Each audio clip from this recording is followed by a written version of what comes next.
Good morning and good afternoon to all of you. ये मुझे बताइए कि वॉइस क्लियर आ रहा है?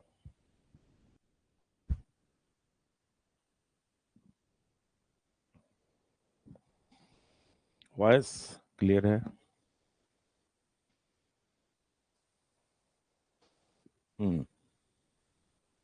कैसे हैं आप लोग? देखिए, कल जो क्लास शेड्यूल थी वो कल क्लास नहीं हो पाई थी, उसके लिए क्षमा चाहूँगा। वो एप्लीकेशंस के कारण थोड़ा सा प्रॉब्लम हो रहा था। ठीक है ना? हाँ, तो ज्योग्राफिकल थॉट्स का क्लास शुरू हुआ था और उसमें मैं आप लोगों को बता दूं कि जो क्लासेस हुई थी उसमें पहली क्लास इंट्रोडक्शंस क्लासेस हुई थी। और इस इंट्रोडक्शंस क्लास में मैंने आपको क्या क्या बताया था, एक बार फिर से मैं रिवाइज करा देता हूँ। देखिए, मैंने कहा था कि भूगोल का जो विकास हुआ है ना, जैसे भौगोलिक चिंतन को हम पढ़ते हैं, भूगोल का विकास के बारे में पढ़ते हैं, तो जो भूगोल का विकास हुआ है उसके बारे में ही सिस्टमेटिक हमें पढ़ना है। तो भौगोलिक चिंतन में अगर माने कि भूगोल का विकास कब से हुआ है, तो हम बहुत पीछे नहीं जा सकते, प्रागैतिहासिक काल में नहीं जा सकते, प्री हिस्टोरिकल एज में नहीं जा सकते। उस समय लोग सिर्फ और देवी देवताओं और दुर्गाओं को मानते थे, तो भूगोल के बारे में क्या सोचेंगे। हाँ, हमने कहा था कि तीन चार सभ्यताएं थी जहां के लोगों ने भूगोल के योगदान में थोड़ी जागरूकता दिखाई थी। जैसे मैंने आपको कहा था कि मिस्र की सभ्यता थी। मिस्र की सभ्यता ने क्या दिया था? तो वहां पिरामिड का आविष्कार हुआ था, या फिर नील नदी के बाढ़ के द्वारा डिमार्केशंस का काम होता था, यानी रेखाओं के प्रयोग का काम बहुत ज्यादा था। तो ज्यामिति या गणितीय भूगोल की स्थापना वहां मिस्र में हो गई थी। उसके बाद मैंने कहा था कि चाल्डिया, असीरिया और बेबीलोन की जो सभ्यता थी वो पश्चिम एशिया, जो वर्तमान का है, ईरान है, तुर्की है, ये सब क्षेत्र में विकसित हुई थी। और आप जानते हैं कि वहां जो डेवलपमेंट्स हुआ था वो क्या था? वो वहां जो डेवलपमेंट हुआ था वो खास करके सब ट्रॉपिकल रीजन में हुआ था। आप जानते हैं 30 से 35 डिग्री नॉर्थ और साउथ का जो क्षेत्र होता है वो क्या होता है? वो एक ऐसा क्षेत्र होता है जहाँ पे बारिश नहीं होती है, रेगिस्तान होती है, मौसम बिल्कुल साफ होता है। तो वहां आसमान में ताराओं को देखना बहुत इजी था, नक्षत्र को देखना बहुत इजी था, सेलेस्टियल बॉडी को खोजना बहुत इजी था। तो आप देखेंगे कि ये जो सभ्यता थी एस्ट्रोनॉमी के लिए बहुत ज्यादा जानी जाती थी। तीसरा हमने बताया कि यूनानवासी, उसी समय बेबीलोन, असीरिया या चाल्डिया, जो भी साम्राज्य का विकास हो रहा था, उससे यूनानवासी बहुत कुछ सीख भी रहे थे। और दूसरा वहां के स्थलाकृति, जैसे यूनान में आप देखेंगे कटे फटे तट रेखा है, यूनान में आप देखेंगे नदियां निकल रही है ग्लेशियर से, फिर नीचे समुद्र में बहुत सारी स्थलाकृति बना रही है। तो यहाँ लोगों ने क्या किया कि स्थलाकृति के विकास को समझना शुरू किया, उसमें अभिरुचि पैदा कर ली। तो इसका मतलब क्या है कि अगर मैं आपसे कहूं कि भू आकृति विज्ञान एक तरह से या भौतिक भूगोल के क्षेत्र में कौन आगे थे, तो यूनानवासी बहुत आगे थे। अच्छा, मैंने लास्ट जो पिछली क्लास में किया था कि लास्ट किया था मैंने इस चीज से, कहा था कि आपको कि इन लोगों को, जो यूनानवासी थे या फिर मिस्रवासी थे या फिर चाल्डिया साम्राज्य के लोग थे, उसमें अगर कंपैरेटिवली आप देखेंगे तो यूनान वासियों का योगदान कुछ ज्यादा ही है। क्यों? इन लोगों ने डिस्कवरी भी करी, खोज यात्राओं में भी शरीक हुए। अब इसलिए भी शरीक हुए क्योंकि इनको दो लोगों से बहुत ज्यादा, याद रखिएगा, दो लोगों से बहुत ज्यादा अभिप्रेरणा मिली थी, यानी मोटिवेशंस मिला था। मोटिवेशंस, एक तो मोटिवेशन था, एक हानो, एक साम्राज्य था, साम्राज्य नहीं था, आप समझिए, उसको लोग लुटेरा भी कहते थे। और वो अपने बस्ती को स्थापित करता था समुद्री जहाजों, बेरों के साथ। यानी आप समझिए कि हमारे बेरे में 60-70 ऐसे जहाज हैं और उसमें भी सैनिक भरे हुए हैं। वो सब चलते चलते साम्राज्य स्थापित कर रहे हैं। तो हानो का साम्राज्य जो पश्चिम की तरफ बढ़ रहा था, पश्चिम का मतलब है कि अगर चाल्डिया साम्राज्य को हम देखें, पिछला क्लास देख लीजिएगा, चाल्डिया साम्राज्य को देखें, तो उधर से पूरा आप देखेंगे भूमध्य सागर के तट के सहारे सहारे जिब्राल्टर, फिर जिब्राल्टर में निकलकर पश्चिमी अफ्रीका के तट के सहारे गिनी की खाड़ी तक हानो की सेना पहुंच गई हुई थी। समझ गए? खोज कर रहे थे ये। दूसरा, आप जानते हैं हानो की सेना केप हॉर्न तक पहुंच गई थी। केप हॉर्न समझ रहे हैं ना? केप हॉर्न का मतलब होता है कि जो अफ्रीका का श्रृंग है उसको कहते हैं। तो हानो की साम्राज्य खोज में लगी हुई थी। यूनान वासियों को इनसे भी अभी प्रेरणा मिली कि हम पश्चिम की तरफ खोज और अन्वेषण के लिए जा सकते हैं। इसके बाद सिकंदर महान के बारे में आप जानते होंगे। सिकंदर ने अपनी नीति पूरब की तरफ रखी, यानी पूरब की तरफ चलो वहां देखते हैं। और आप जानते ही हैं हमारे इंडिया में नहीं घुस पाए थे, उनकी सेनाओं ने हिंदू कुश पर्वत को पार करने से मना कर दिया था। तो अब पूरब की तरफ ये इंडिया तक चले आए थे। और आप देखेंगे इस तरह से पूरब और पश्चिम में इन लोगों को मोटिवेशन मिला कि हम दुनिया और भी आगे ले जा सकते हैं। हाँ, एक और चीज बता दो, इस समय ना ही नॉर्थ अमेरिका की खोज हुई थी, ना ही साउथ अमेरिका की खोज हुई थी। अब खोज का मतलब ये नहीं होता है कि हाँ नॉर्थ अमेरिका में लोग नहीं रहते थे, आदिवासी समुदाय या आप रेड इंडियंस आज समझते हैं, उस समय वो लोग थे, ऐसा नहीं है। हाँ, हम नहीं जानते थे कि रास्ता कैसा पहुंचा जाए वहां पे, लेकिन हाँ ये लोग थे, वहां जाते थे। अब मैंने पिछली क्लास में समुद्री यात्राओं और अन्वेषण की अभिप्रेरणा पे समाप्त किया था जो क्लास को, उसको यहां से अब आगे बढ़ाते हैं।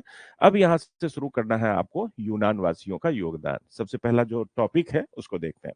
तो आप हेडिंग डालिए अब, यूनान वासियों का भूगोल में योगदान। ठीक है ना? यूनान वासियों का भूगोल में योगदान। आइए। तो आप, मैंने पहले ही कहा था कि जो अभी मैं डिक्टेट करा रहा हूं या आपको बता रहा हूं, ये सिस्टमेटिक और थोड़ा सा मतलब इंटेंसिव होगा। तो आप अपना नोट्स भी बना लीजिएगा, यूनान वासियों का भूगोल में योगदान। ठीक है ना? इससे क्वेश्चंस पूछे जाते हैं, भूगोल में योगदान, कंट्रीब्यूशन ऑफ ग्रीक स्कॉलर। ठीक है, तो ये है आपका टॉपिक। अब देखिए, इनको आप पहचानते होंगे, ये ये व्यक्ति हैं, इनको आप पहचानते हैं। सबसे पहले अगर यूनान वासियों में हम जाएं तो सबसे पहले कहाँ जाना चाहेंगे? तो ये जो आप चित्र देख रहे हैं या इमेज देख रहे हैं, ये किनका इमेज है?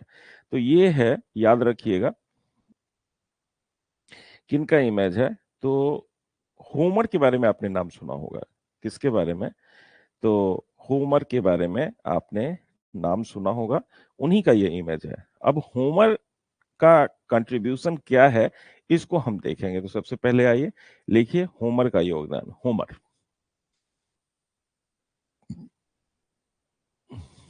होमर, हेडिंग दे दीजिए होमर। और होमर ने क्या क्या योगदान दिया था, क्या क्या क्वेश्चन पूछा जाता है, इसके बारे में हम यहाँ पे चर्चा करेंगे।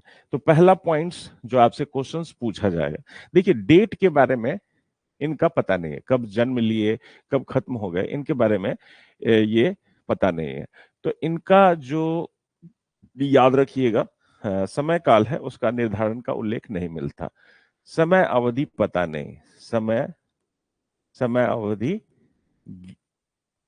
ज्ञात नहीं है। याद रखिएगा, समयावधि इनकी ज्ञात नहीं है। पहला पॉइंट तो यही दे दीजिए, क्योंकि आप समय अगर पूछेंगे कि ये कब से कब तक थे, तो आप सीधे इस तरह से समझिए कि 300 बीसी तक, 300 बीसी तक, जब तक रोमन आ नहीं जाते हैं, रोमन का साम्राज्य फैल नहीं जाता है, तब तक यूनान वासियों का बोलचाला था। तो उसमें सबसे प्रथम आप पीछे जाएंगे तो समयावधि इनका ज्ञात नहीं है। हाँ, अब ये कौन थे? तो याद रखिएगा, ये यूनानी कवि थे। याद रखिएगा, ये क्या थे? तो यूनानी कवि थे। याद रखिए, यूनानी कवि थे। अब देखिए, इसका एक बहुत महत्वपूर्ण क्वेश्चन है। एक ग्रंथ था जिसको इन्होंने प्रकाशित करवाया था, और ये क्वेश्चंस कई बार पूछा जाता है। इलियड, याद रखिएगा, तथा ओडोचे। याद रखिएगा, इलियड और ओडेसे। ये क्वेश्चंस बहुत ही इंपॉर्टेंट है होमर के लिए। इडियड, इलियड और ओडोसे, इन्होंने ग्रंथ प्रकाशित करवाए थे, ग्रंथ प्रकाशित करवाए। अब एक और क्वेश्चन पूछा जाता है कि इलियड और ओडिसे जो ग्रंथ था, इसमें बहुत चीजों का अध्ययन था, लेकिन अगर मैं आपसे क्वेश्चंस के रूप में पूछूं कि भाई इसमें किन चीजों का वर्णन है, अगर मैं आपसे कहूं कि इलियड और ओडेसे है, इसमें किन चीजों के बारे में अध्ययन किया गया है, तो इलियड और ओडेसे में ऐतिहासिक भूगोल से संबंधित महत्वपूर्ण जानकारी है। तो यहाँ पे हम लिख देते हैं, इसमें क्या है, ऐतिहासिक भूगोल, ऐतिहासिक भूगोल की विस्तृत जानकारी प्रस्तुत की थी इन्होंने। विस्तृत जानकारी, याद रखिएगा अपना नोटबुक इसी तरह से आप डेवलप कीजिए। ऐतिहासिक भूगोल की विस्तृत जानकारी इसमें दी गई थी, याद रखिएगा ऐतिहासिक भूगोल के बारे में। अब ऐतिहासिक भूगोल का मतलब आप समझते हैं। ऐतिहासिक भूगोल सब चीज है, जैसे अगर मैं किसी भी संरचना को जानने की कोशिश कर रहा हूं, जैसे मान लीजिए आप नदी द्वारा निर्मित संरचनाओं को जानने की कोशिश कर रहे हैं, तो आप वर्तमान संदर्भ में मत जाइए, इसके इतिहास में जाइए। यानी क्या ये अभी जो दिख रहा है पहले भी वही था? तो हम ऐतिहासिक क्रम को देखते हैं। जब जब आगे चलेंगे तो और भी स्पष्ट होगा आपका कि ऐतिहासिक भूगोल की विस्तृत जानकारी दी थी। दूसरा याद रखिएगा एक और चीज जो इंपॉर्टेंट है, इलियड और ओडेसे में एक युद्ध के बारे में चर्चा है, और इस युद्ध को काफी बार पूछा गया है। हालांकि मैं एक चीज बता देता हूं आपको, ट्रोजन युद्ध, याद रखिएगा कौन सा युद्ध, ट्रोजन वार के बारे में इसमें चर्चा की गई है। कौन से वार के बारे में? ट्रोजन वार, ट्रोजन युद्ध के बारे में चर्चा की गई है। अब आप कहेंगे सर ये क्या है, ट्रोजन युद्ध क्या है, बारे में चर्चा की गई है। देखिए बहुत सारे इतिहासकार कहते हैं कि ये ट्रोजन युद्ध एक गढ़ंत कहानी है, जो एक महिलाओं के प्यार और इसके कारण 10 वर्षों तक लड़ाई से संबंधित है। तो याद रखिएगा दो राजाओं में लड़ाई हुई है, और बहुत ज्यादा विस्तृत जाने की जरूरत नहीं है, जो सिर्फ एक महिला के लिए है, वो भी एक ऐसी महिला जो शादीशुदा महिला है, और उसके लिए दो राजा लड़ रहे हैं, और दोनों राजा अपने साम्राज्य को समाप्त कर चुके हैं, बस एक महिला के लिए। आप समझ रहे हैं ना? अगर कहीं आज भी अगर देखिए दो लड़कों में या युवकों में लड़ाई हो रही है, तो 90% कारण आप जानते हैं ना उसके पीछे कौन कौन है। एक से एक लड़ाइयां लड़ी गई, महाभारत हो, रामायण हो, या कोई भी युद्ध, उसी तरह का एक युद्ध ये भी है जो महिलाओं के कारण लड़ी गई, और 10 सालों तक लड़ी गई थी, याद रखिएगा ट्रोजन युद्ध। लेकिन बहुत सारे इतिहासकार कहते हैं कि सर ये जो है ना, ये एक तरह से मणगढ़ंत कहानी है, इसका कोई उल्लेख या कोई सटीक प्रमाण नहीं मिलता है। तो याद रखिएगा होमर, होमर से संबंधित जो भी क्वेश्चंस हैं वो इस तरह से। अब देखिए होमर से संबंधित और क्वेश्चन, कौन से क्वेश्चंस पूछे जाएंगे आपसे। अब देखिए, अब इनका कहना था कि पृथ्वी की जो आकृति है ये गोलाकार है। पृथ्वी, लिख लीजिए कि आकृति गोलाकार है, गोलाकार है, तथा यह समुद्र से घिरी हुई है, तथा यह समुद्र से घिरी है, समुद्र से घिरी है। ठीक है। हम्म। दूसरा है, जब आप देखेंगे जैसे होमर का कहना था, जैसे आप समुद्र के किनारे जाएं और कोई समुद्र के किनारे है, जैसे ये सारी सभ्यताएं समुद्र के किनारे थी। भूमध्य सागर एक तरफ काला सागर लग रहा था, दूसरी तरफ लाल सागर लग रहा था। मिस्रवासी एक तरफ आप देखेंगे भूमध्य सागर लग रहा था, यूनानवासी पूरा भूमध्य सागर ही लग रहा था। तो ये लोग ना समुद्र को ही देखते थे, उठते जगते सोते समुद्र के किनारे रहते थे, तो देखते थे कि समुद्र से ही सूरज निकल रहा है, और फिर देखते थे कि समुद्र में ही डूब जा रहा है, चारों तरफ तो समुद्र ही है। तो शुरू में जितने भी विचारक थे ना, उनका कहना था, क्योंकि बहुत ज्यादा ज्ञान तो था नहीं इनके पास, तो इनका कहना था कि जो सूरज है ये सागर से ही निकलता है और सागर में ही अस्त हो जाता है। तो यहाँ ये भी लिख सकते हैं, सूर्य सागर से उदित होता है, सागर से उदित होता है, तथा इसी में अस्त होता है, इसी में अस्त होता है। याद रखिएगा। इनका कहना था कि इसी में अस्त हो जाता है। समझ गया ना? हम्म। उसके बाद उसके बाद जब ये लोग देखते थे, जैसे कहते थे कि सूरज के बारे में तो हम जान गए, अब कहते थे आसमान क्या चीज है, आसमान को देखते थे नीला है। तो अब अगर मैं आपसे कहूं कि कभी आप उसमें रहे, सामियाना में रहे, टेंट हाउस में रहे, तो टेंट हाउस में क्या होता है, टेंट हाउस में आप देखेंगे खंभों पे टेंट हाउस लगाया जाता है। पहले आप देखेंगे शादी ब्याह होता था तो एक सामियाना आता था और खंभे बांध दिए जाते थे और चारों तरफ से टाइट कर दिया जाता था। तो होमर महोदय का कहना था कि जो आसमान है ये इसी तरह का सामियाना है, यानी इसी तरह के खंभों पर टिका हुआ है, और इसका जो रूप है ये अवतल है। याद रखिएगा। तो आकाश जो है, इनका कहना था जो आकाश है ये निर्वात नहीं है। ये ये ऐसा नहीं कि अंतरिक्ष है और इसमें कुछ भी नहीं है, निर्वात है और शून्य में चला जाता है। इनका कहना था कि आकाश ठोस अवतलीय आकार का है। आकाश जो है ठोस अवतलीय आकार का है। अवतलीय,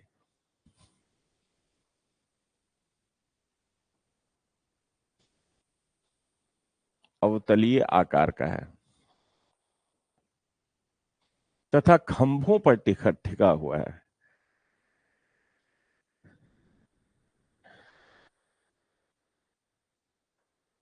याद रखिए, तथा खंभों पर टिका हुआ है।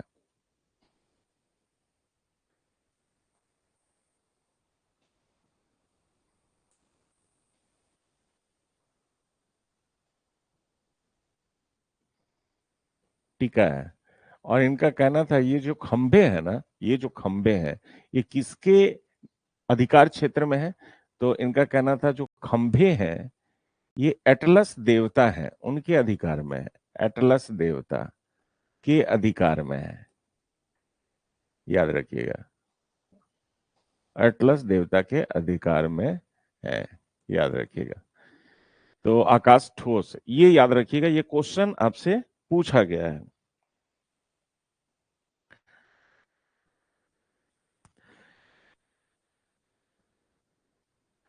हम्म। ठीक है।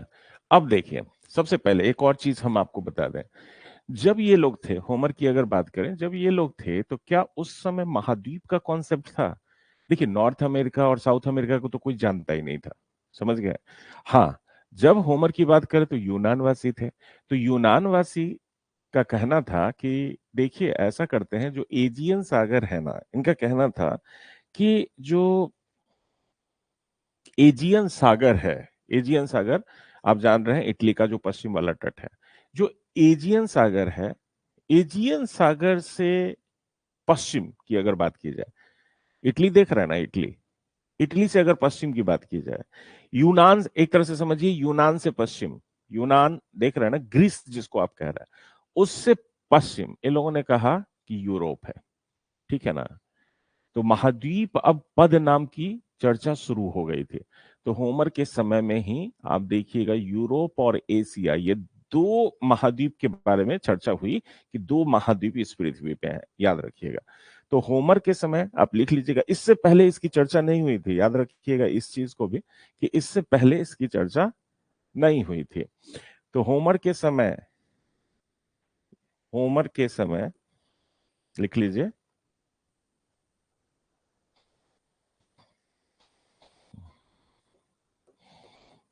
के समय यूरोप तथा एशिया, पदनाम का मतलब होता है कि ये बनाया गया, यूरोप और एशिया, पदनाम का मतलब शब्द, पदनाम की चर्चा शुरू हो गई, चर्चा शुरू हुई। याद रखिएगा, चर्चा शुरू हुई थी, इन इनके नाम की चर्चा शुरू हुई थी। अब कहां के पहले यूरोप और कहां के बाद यूरोप?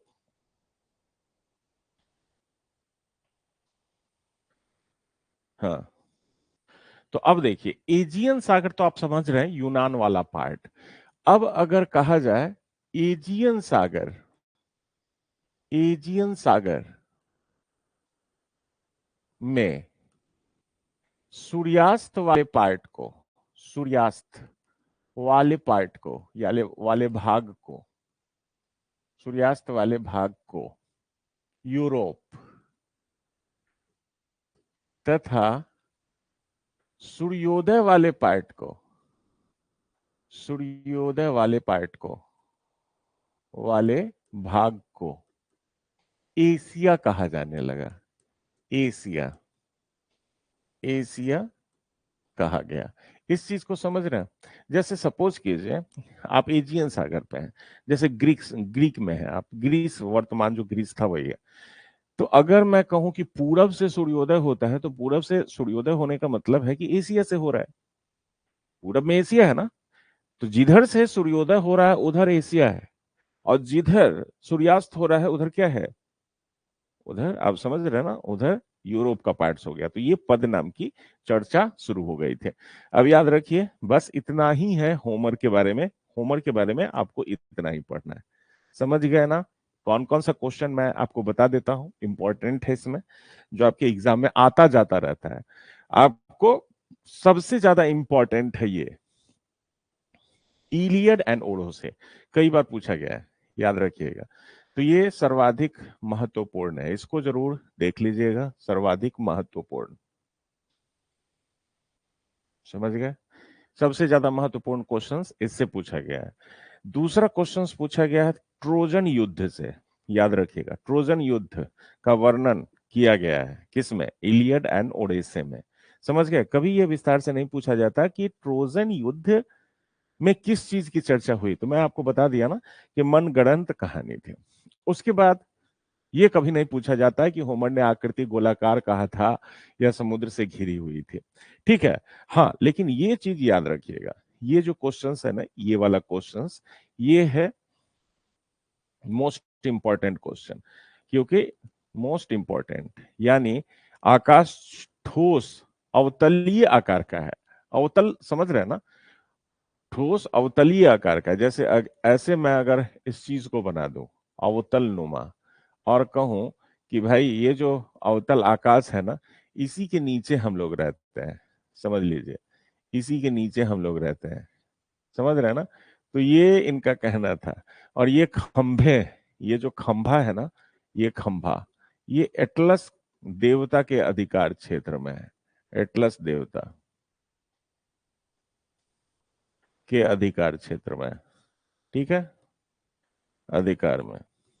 समझ गया? तो और कुछ नहीं। अब हम लोग कहाँ हैं? इसी के नीचे रह रहे हैं। समझ रहे हैं इस चीज को? हम्म। तो अपने नोट्स को आप अच्छा से बनाते रहिएगा। अब हम आते हैं इसके बाद,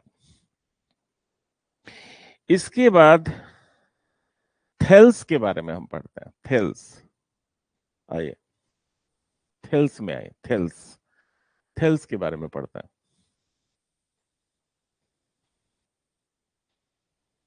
हम्म,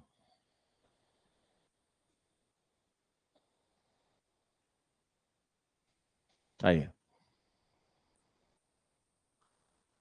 ये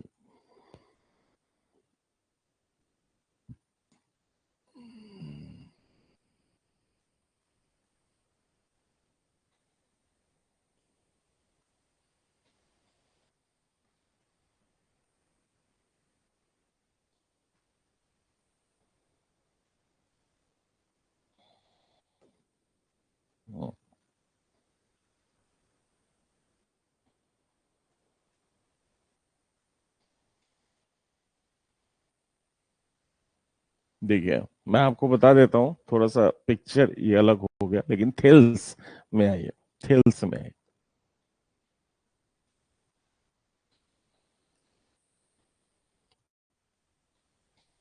ठीक है, थेल्स,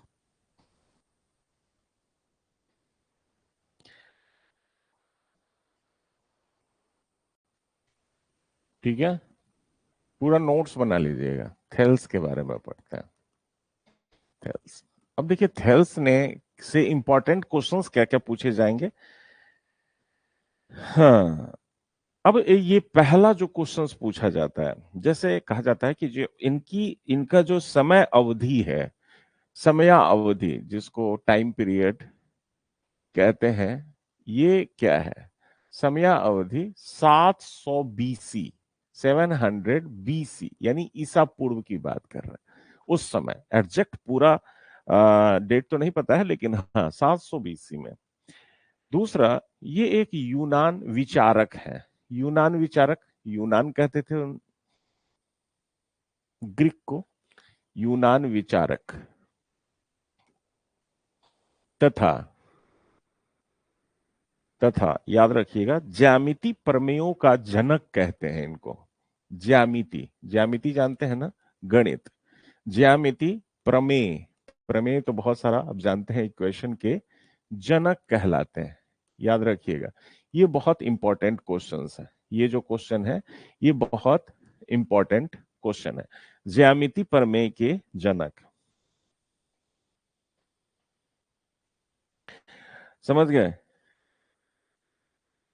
अब यह प्रथम व्यक्ति थे जिन्होंने पृथ्वी को नापने का काम किया था।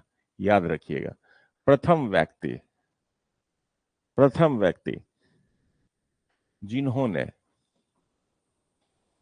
पृथ्वी को नापने का काम, जिन्होंने पृथ्वी को नापने का मतलब है मेजरमेंट, नापने का कार्य किया। याद रखिए, प्रथम व्यक्ति जिन्होंने पृथ्वी को नापने का कार्य किया, ये भी इंपॉर्टेंट है, याद रखिएगा। तथा पृथ्वी के तल पर स्थान, तथा पृथ्वी के तल पर, पृथ्वी के तल यानी सतह पर, पृथ्वी के सतह पर स्थानों को अंकित करने का प्रयास किया। स्थानों को अंकित करने का प्रयास,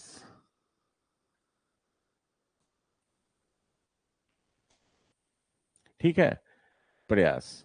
अब देखिए, मैं इसमें आपको बता देता हूं कि इंपॉर्टेंट क्या है। ये इंपॉर्टेंट जिसमें पृथ्वी को नापने का प्रयास, नापने का क्या मतलब था, पृथ्वी को नापने का क्या मतलब था? जैसे अगर मैं कहूं कि पृथ्वी अगर गोलाकार है तो ये कितने दूर तक है, कहां तक है, समझ रहे हैं ना, कहां तक है। तो ये इसका प्रयास, तो जाहिर सी बात है उस समय तो एक्यूरेट हो ही नहीं सकता है। एक्यूरेट का मतलब मेजरमेंट्स बहुत बाद में जाके हुआ, बल्कि अभी भी हम देखेंगे माइन्यूटली जो सेकेंड मिनट्स का जो मेजरमेंट है अभी भी हो रहा है। क्यों? क्योंकि पृथ्वी का रोटेशनल या पृथ्वी का कुछ क्षेत्रफल अभी भी मेजर लगातार किया जाता है प्लेट टेक्टोनिक घटनाओं के कारण। तो उस समय तो होना बहुत मुश्किल था, आप समझ रहे हैं ना। हाँ।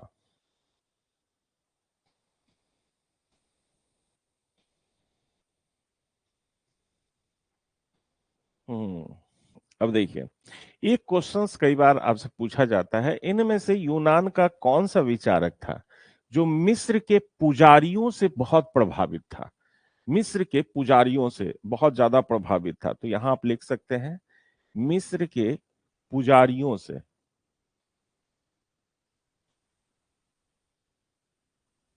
प्रभावित था।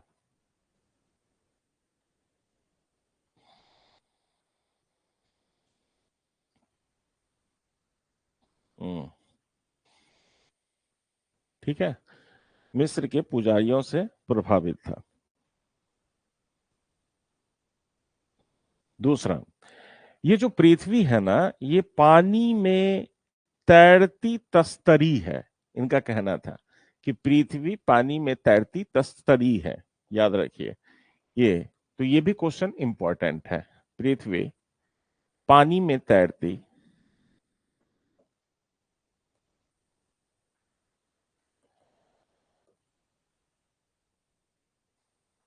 तस्तरी है, समझ गया ना।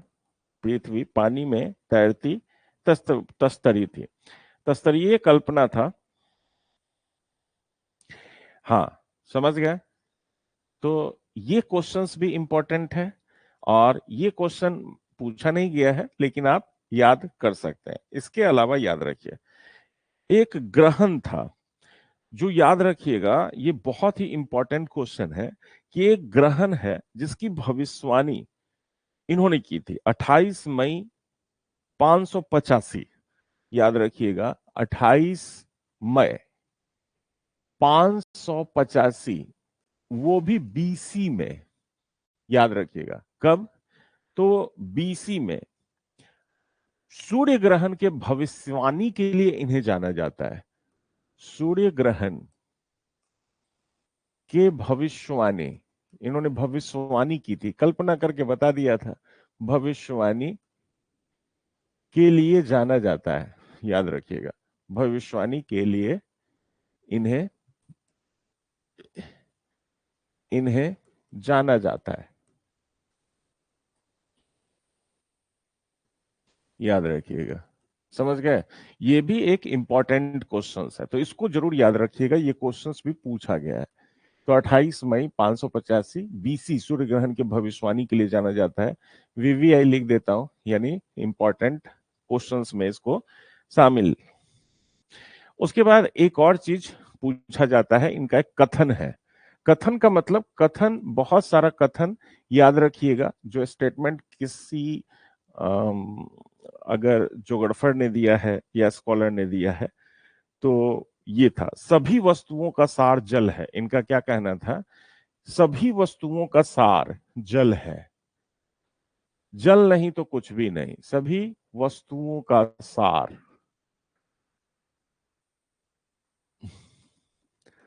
जल है।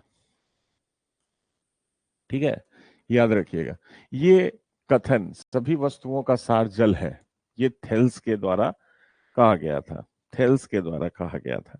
तो ये याद रखिएगा, ये इतना ही क्वेश्चन है जो आपको याद करना है। आज भी आप देखते हैं ना, आप किसी भी चीज को अगर आप पढ़ रहे हैं तो इसका मतलब है कि कोई भी चीज का अंततः आप जाएंगे, उसके अंदर जाएंगे, तो आप देखेंगे वाटर नहीं तो जीवन नहीं, वाटर है तो सब कुछ है, वाटर नहीं तो कुछ भी नहीं। तो जीवन कहाँ से शुरू हो रहा है? तो जल से ही शुरू हो रहा है। अब इनका कहना था कि सभी वस्तु का सार जो है जल है, लेकिन आज के टाइम में साइंस में सभी वस्तुओं का सार हम क्या कहते हैं? एक तरह से मास है, एक तरह से एटम है, यही कह सकते हैं ना, सभी वस्तुओं का सार। लेकिन उस समय इनका कहना था। अब आइए बस इतना ही, उसके बाद हम आ जाते हैं अब एनेक्सीमेंडर में। एनेक्सीमेंडर में आ जाइए, एनेक्सीमेंडर। अब ये है एनेक्सीमेंडर। आइए,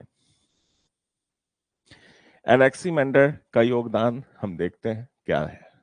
एनेक्सीमेंडर,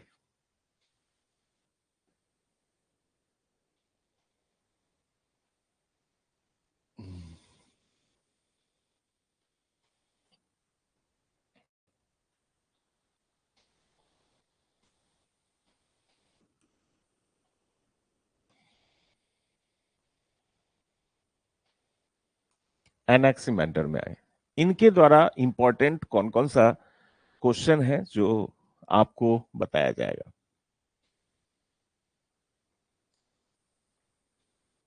हाँ, हाँ दिलीप। दिलीप, आप इंग्लिश में हैं या हिंदी में हैं? मुझे आप बता दीजिएगा।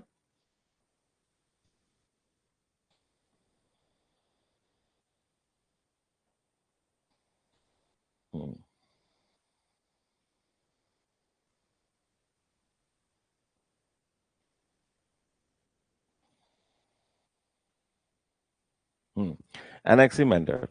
अब देखिए, इनका क्या है, 610 बीसी जो टाइम पीरियड है इनका, 610 बीसी से 546 बीसी के बीच।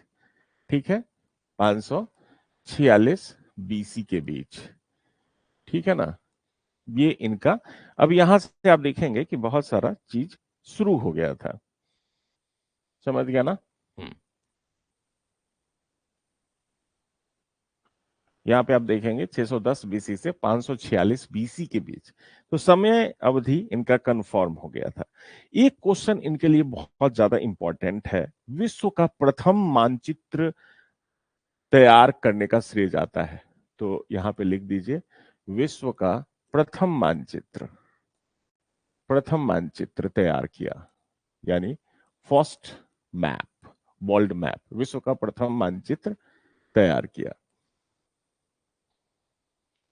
याद रखिएगा, first world map. Constructions constructed by एनाक्सिमेंडर।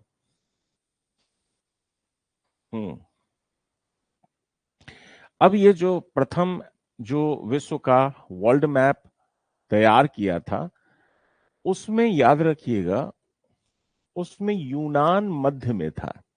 यूनान जो था मध्य में रखा गया था। यूनान मध्य में विश्व का प्रथम मानचित्र तैयार किया, उसमें यूनान को मध्य में रखा गया था। मानचित्र गोलाकार था, याद रखिएगा, इनका जो मानचित्र था ये गोलाकार था। गोलाकार था जिसमें चारों तरफ सागर हुआ करता था। जिसमें चारों तरफ सागर था। चारों तरफ सागर था। अब आप कहेंगे कि सर कौन सा सागर था, तो वो अभी स्पष्ट नहीं है, क्योंकि उस समय सागर का नामकरण ही नहीं हुआ था। चारों तरफ सागर अवस्थित था। तो याद रखिए, ये क्वेश्चंस कई बार आपसे पूछे गए। ये वाला जो क्वेश्चन है ना, विश्व का प्रथम मानचित्र, याद रखिएगा, ये बहुत ही इंपॉर्टेंट क्वेश्चंस के रूप में आपसे पूछे गए, इसलिए इसको याद रखिएगा। दूसरा याद रखिएगा, थेल्स और एनेक्सिमेंडर, इनको गणितीय भूगोल का संस्थापक कहते हैं। तो याद रखिएगा, दूसरा इंपॉर्टेंट पॉइंट है थेल्स तथा एनेक्सिमेंडर।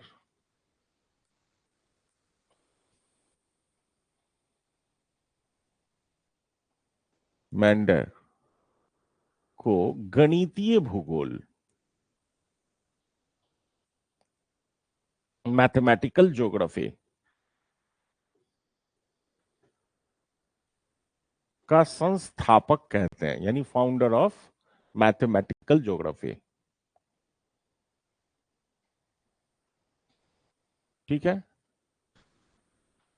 तो ये भी क्वेश्चंस बहुत इंपॉर्टेंट है। थेल्स जेटी एंड प्रमेयों का जनक, एनेक्सिमेंडर भी गणितीय भूगोल में इनका योगदान था, तो इसको संस्थापक कहते हैं, फाउंडर कहते हैं, संस्थापक माना जाता है।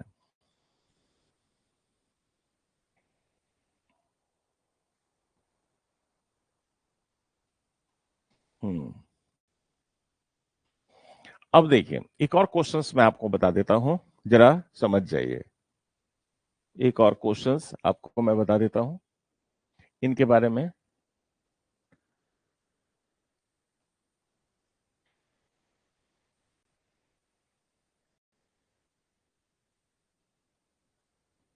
ठीक है दिलीप। हाँ।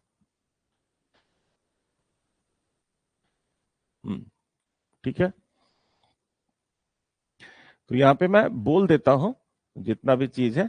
ठीक है ना, अब ये जो बैच है ना, ये बैच निकल जाने दो, इसमें मैक्सिमम जो है ना हिंदी वाले लोग हैं, तो इंग्लिश में बोल दूंगा, टर्मिनोलॉजी में बोल दूंगा। ठीक है ना।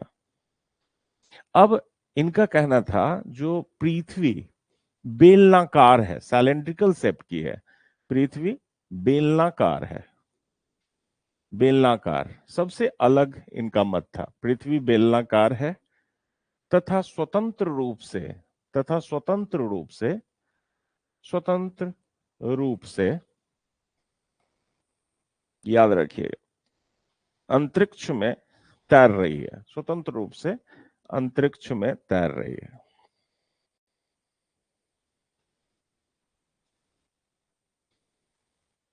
ठीक है,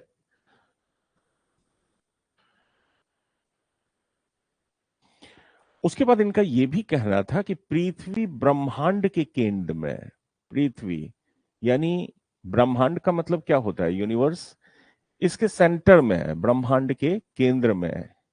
तो earth is in the centre of universe, इनका कहना था।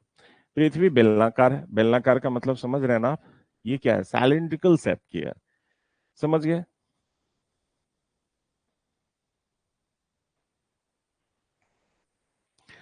हम्म, समझ गए। तो एनेक्सीमेंडर के बारे में ये क्वेश्चन सबसे ज्यादा बार पूछा गया है, याद रखिएगा, सबसे ज्यादा बार पूछा गया है। कौन सा? तो ये आप देखेंगे, थेल्स और एनाक्सिमेंडर को क्या कहते हैं? गणितीय भूगोल का संस्थापक कहते हैं, याद रखिएगा ये।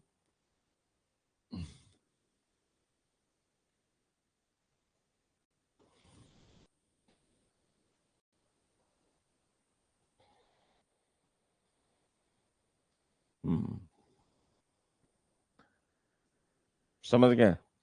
ये इंपॉर्टेंट है एनेक्सीमेंडर के बारे में। एनेक्सीमेंडर के बारे में बस आपको इतना ही याद रखना है, इससे ज्यादा आपको याद नहीं रखना है। अब हम आते हैं हैकाटियस के बारे में। हैकाटियस, अब देखिए एक और चीज है, ये ये आप देख रहे हैं ना, ये एनेक्सीमेंडर द्वारा तैयार मैप है। तो इसको भी मैं आपको बता देता हूं, एक शब्द यहां पे लिख लीजिए, एनेक्सीमेंडर। में एक और चीज, ये एनेक्सीमेंडर का मैप है। कभी कभी क्वेश्चंस पूछ दिया जाता है। एनेक्सीमेंडर एनेक्सीमेंडर ने अपने नक्शे में यूरोप, लीबिया और एशिया को बनाया था। मैं आपको एक और चीज बता देता हूं ताकि आप लोगों का कंफ्यूजन दूर रहे। जब अफ्रीका महाद्वीप टर्म किया जाए, आज के डेट में अफ्रीका आप कहते हैं, लेकिन पहले लोग क्या कहते थे? इसको लीबिया कहते थे। अब हम अफ्रीका इसको कहते हैं। लेकिन पहले जितने भी भूगोलवेता हैं, ये जो अफ्रीका है ना, इसको लीबिया के नाम से जानते थे। ये वर्ल्ड का मैप उस टाइम का बनाया जाता था, एनेक्सीमेंडर के टाइम का। तो एनेक्सीमेंडर ने अपने नक्शे में, याद रखिएगा, ने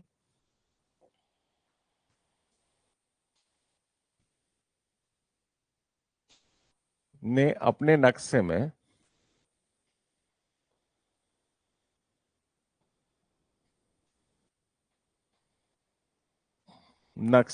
जिसको हम मैप कहते हैं, मैप में यूरोप,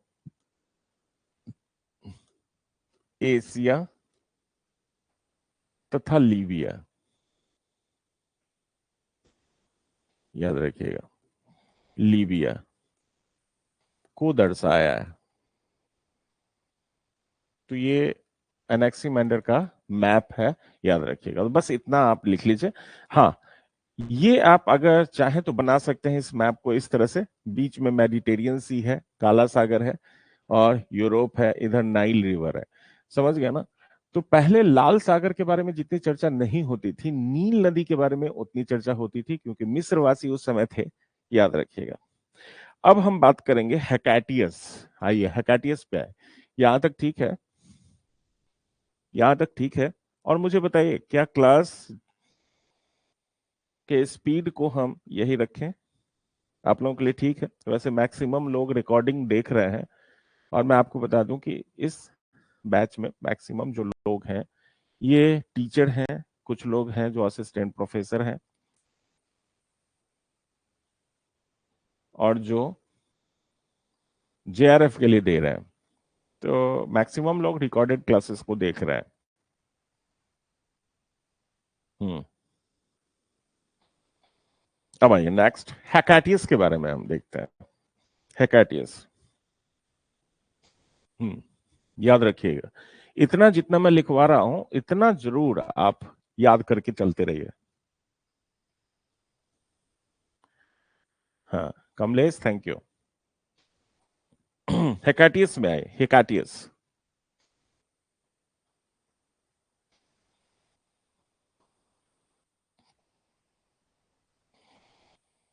हेकाटियस से क्या क्या क्वेश्चंस पूछे जाएंगे, इसको जरा देखिए।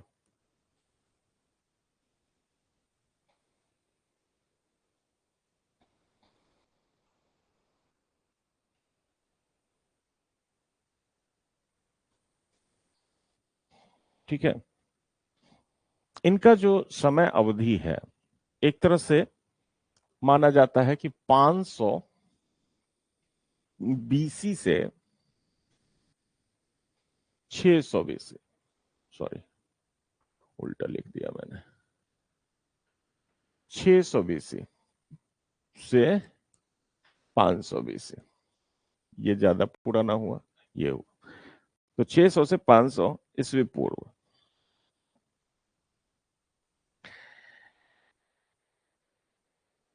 अब देखिए, इनको हम क्या कहते हैं, यूनानी गद्य का प्रथम लेखक। इनको हम यूनानी गद्य, यूनानी गद्य और पद, आप जानते हैं ना, पद का मतलब पोयम और गद्य का मतलब वाक्य, सेंटेंस।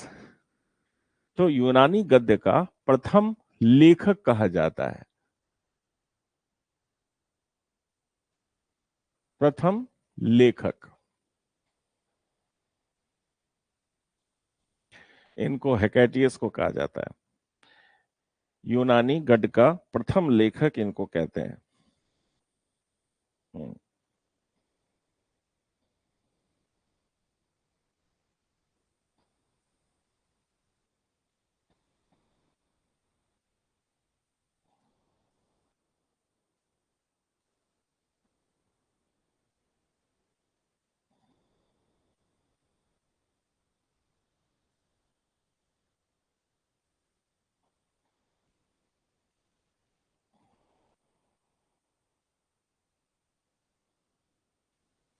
हम्म।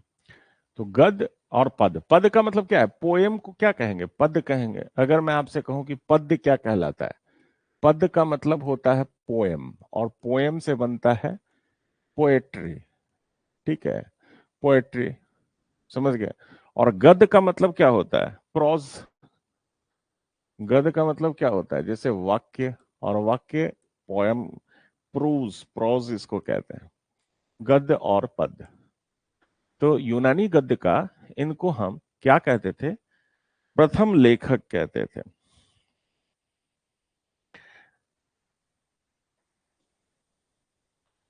हम्म। हाँ, कभी कभी ये भी पूछा जाता है हेकेटियस कहाँ का निवासी था। याद रखिएगा, वो मिलेट्स का निवासी था। मिलेट्स कहाँ है, मिलेट्स वर्तमान में, मिलेट्स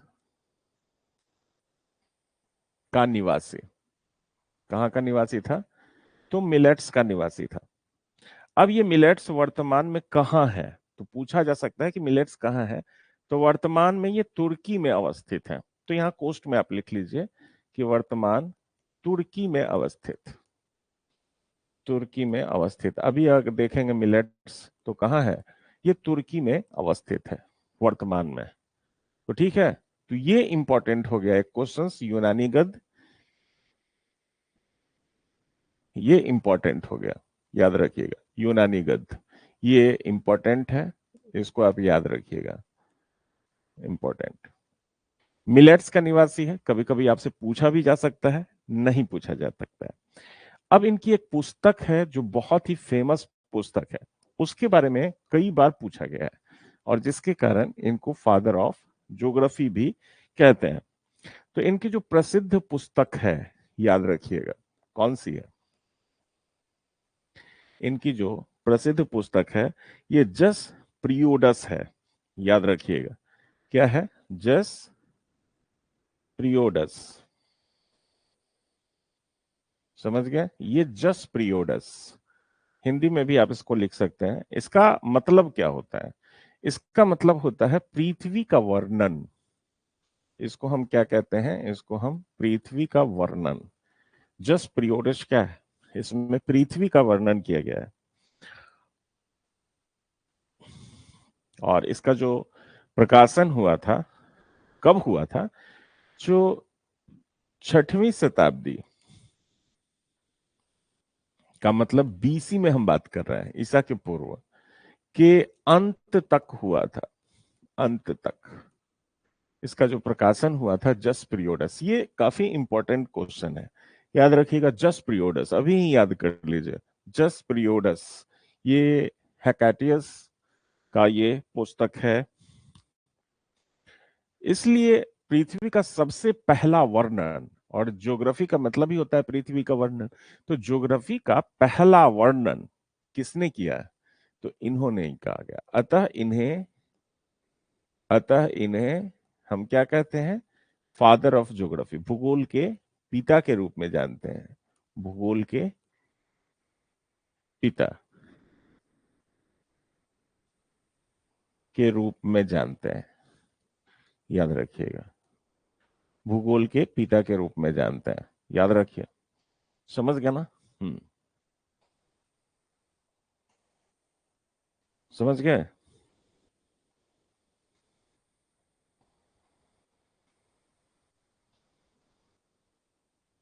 अब देखिए, जस्ट पीरियोडस के बारे में थोड़ा सा यहां पे मैं आपको बता देता हूं।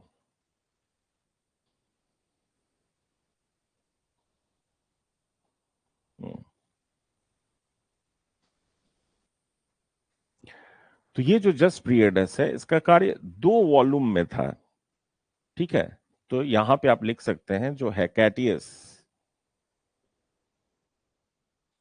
का जो पृथ्वी का वर्णन है, जस्ट पीरियोडस,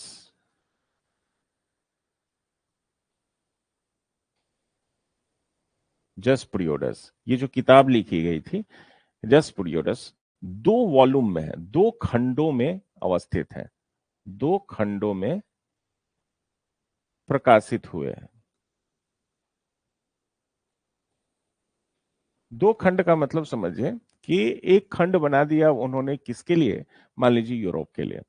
दूसरा जो खंड बनाया था, यानी जो 2 खंड बनाया था उसमें एक खंड में यूरोप का वर्णन कर दिया और दूसरे खंड में उन्होंने एशिया और अफ्रीका का वर्णन किया था। तो 2 खंड उन्होंने बनाए थे। तो पहला खंड, प्रथम खंड लिख लीजिए, यहां पे लिख लीजिए, जो प्रथम खंड है, फर्स्ट खंड है, उसमें यूरोप का वर्णन है। किसका वर्णन है? यूरोप का वर्णन है, याद रखिएगा। प्रथम खंड जो बनाया गया उसमें किसका वर्णन है? तो यूरोप का वर्णन है। और दूसरा जो खंड है या दूसरा जो वॉल्यूम है, उसमें एशिया और अफ्रीका के बारे में वर्णन है। एशिया तथा अफ्रीका में, मैं यहां आपको फिर से बता दूं कि हेकेटियस जो समय अवधि में थे, उस अवधि में, उस समय याद रखिएगा,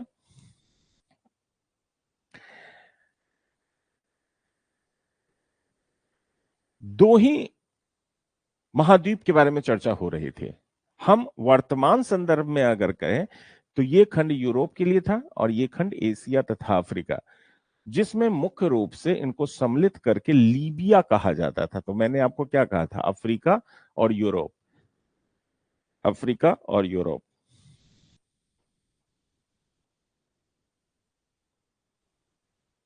हम्म। तो ये जो लीबिया था उसी में एशिया और अफ्रीका के बारे में चर्चा थी। तो एशिया और अफ्रीका सम्मिलित रूप से क्या कहलाता था? तो लीबिया कहलाता था, याद रखिएगा। तो एक और चीज मैं यहां पे आपको बता देता हूं।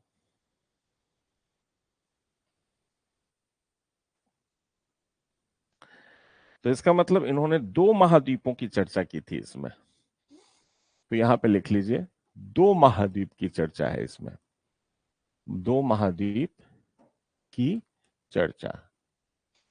उत्तर में यूरोप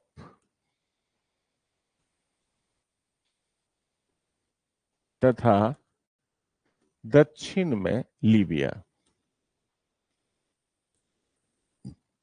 लीबिया, याद रखिए, लीबिया। और इसी लीबिया में क्या था? महाद्वीप तो 2 ही होंगे, लीबिया और यूरोप, एशिया और अफ्रीका इसी में सम्मिलित थे पहले। अब वर्तमान में हम उसको एशिया अलग कहेंगे, अफ्रीका अलग कहेंगे, लेकिन पहले क्या था? लीबिया कहा जाता था उसको।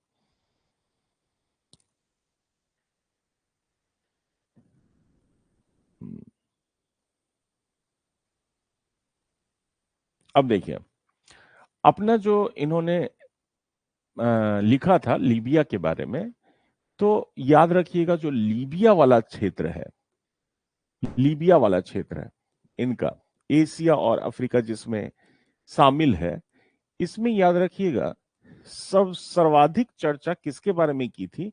मिस्र के बारे में। सर्वाधिक चर्चा मिस्र के बारे में, मिस्र के बारे में सर्वाधिक चर्चा किसके बारे में? तो मिस्र का सर्वाधिक वर्णन किया गया है, और सबसे ज्यादा उन्होंने जो भ्रमण किया था नील नदी घाटी का सर्वाधिक भ्रमण उन्होंने नील नदी घाटी का किया था। उन्होंने नील नदी घाटी का किया था। नील नदी घाटी। अब आप समझ रहे हैं ना कैसे हमें पता चला? तो उनकी पुस्तक को पढ़ने से, उनके स्कल्पचर को जानने से। तो नील नदी, अब नील नदी में कहा जाता है, नील नदी में एक जगह है थेब्स, याद रखिएगा, थेब्स, याद रखिएगा। नील नदी में थेब्स, थेब्स एक नगर है, याद रखिएगा क्या है ये? सिटी तक की यात्रा की थी, तक की यात्रा की थी, याद रखिएगा। नील नदी में थेब्स, एक क्वेश्चन, एक किसी एग्जाम का क्वेश्चन हम देख रहे थे, उसमें ये चर्चा था कि भाई हेकाटियस जो था वो सर्वाधिक कौन सा देश का भ्रमण किया था और नील नदी में कहां तक की यात्रा की थी? तो इसको याद रखिएगा, थेब्स तक की यात्रा की थी। थेब्स नील नदी में एक सिटी था।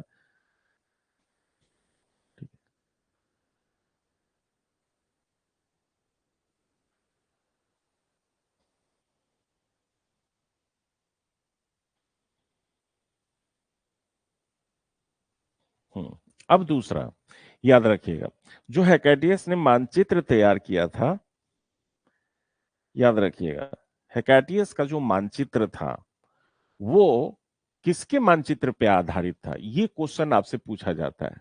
हेकाटियस का मानचित्र, हेकाटियस का मानचित्र किससे मिलता जुलता था? एनेक्सीमेंडर द्वारा तैयार किए गए मानचित्र से मिलता जुलता था। एनेक्सीमेंडर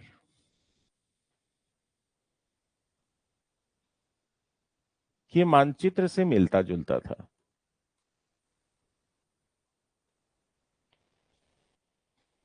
मिलता जुलता था, या फिर आप लिख सकते हैं आधारित था, या आप क्या लिख सकते हैं?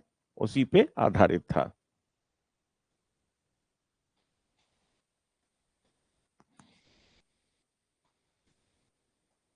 ठीक है, तो यहां पे बहुत बार क्वेश्चंस ये पूछा जाता है कि हेकाटियस का जो वर्ल्ड मानचित्र था वो कैसा था? तो एनेक्सीमेंडर के जैसा था।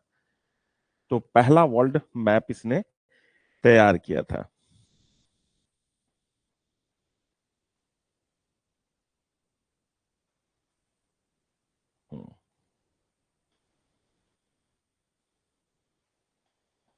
अब देखिए, इन्होंने अपने किताब में इटली की एक नदी की चर्चा की है। ये कौन सी नदी थी? तो याद रखिएगा, इन्होंने इटली की एक नदी, इटली में कौन सी नदी है? इटली की नदी पो, पो नदी के बारे में आप जानते हैं? पो, पो को उस समय हम स्त्री के नाम से जानते थे। पो प्राचीन नाम इसका क्या था? स्त्री, स्त्री की चर्चा की है। अब यहां मैं ये नहीं बता रहा हूं कि आपसे पूछा जाएगा कि किस भूगोलवेता ने इटली में पो नदी के बारे में जिक्र किया है। यहां पे पूछा जाता है पो नदी का प्राचीन नाम क्या था? याद रखिएगा, इसका जो प्राचीन नाम था स्त्री था। ठीक है, प्राचीन नाम क्या था? स्त्री था। हालांकि मैं आपको बताऊंगा।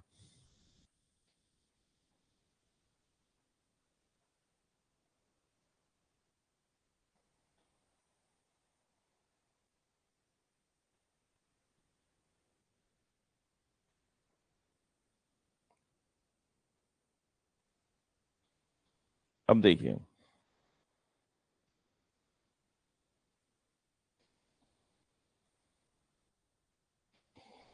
जब वो भ्रमण करता था, याद रखिएगा, तो कुछ जनजातियों के बारे में उसने उल्लेख किया था। और उस समय का एक बहुत बड़ा जनजाति समूह था जिसका नाम था सीथिया, याद रखिएगा। ये तो यहाँ पे सीथिया एक्चुअली में क्या था, तो सीथिया एक घुमक्कड़ जनजाति समूह का विस्तृत क्षेत्र था जो पूर्वी यूरोप और मध्य एशिया में विस्तृत था। पूर्वी यूरोप का क्षेत्र है, मध्य एशिया का एक बहुत बड़ा क्षेत्र था। तो यहाँ पे मैं लिख देता हूं, सीथिया के बारे में क्वेश्चंस पूछा गया है। सीथिया एक, ऐसा समझिए, एक बहुत बड़ा क्षेत्र, विस्तृत क्षेत्र, विस्तृत क्षेत्र था। किसका? घुमक्कड़, जो पास्टोरल्स होते हैं ना, घुमक्कड़ जनजाति समूह का, घुमक्कड़ जनजाति समूह, यानी ये पास्टोरल्स ट्राइब्स हुआ करते थे। घुमक्कड़ जनजाति समूह का विस्तृत विस्तृत क्षेत्र घुमक्कड़ जनजाति समूह का था, ये याद रखिएगा। और ये कहाँ था? पूर्वी यूरोप तथा मध्य एशिया, पूर्वी यूरोप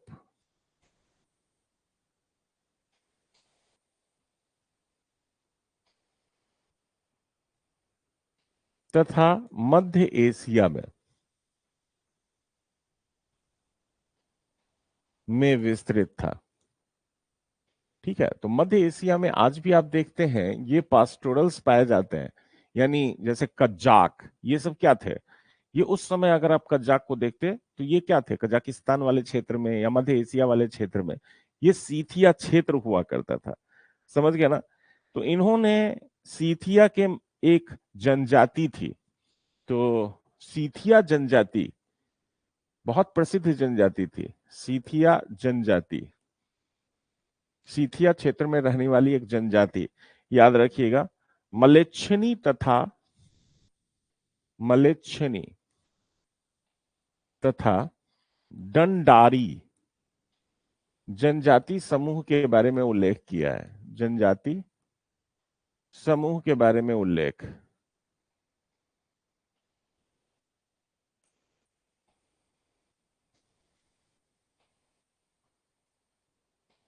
उल्लेख याद रखिएगा, इसके बारे में उल्लेख किया है।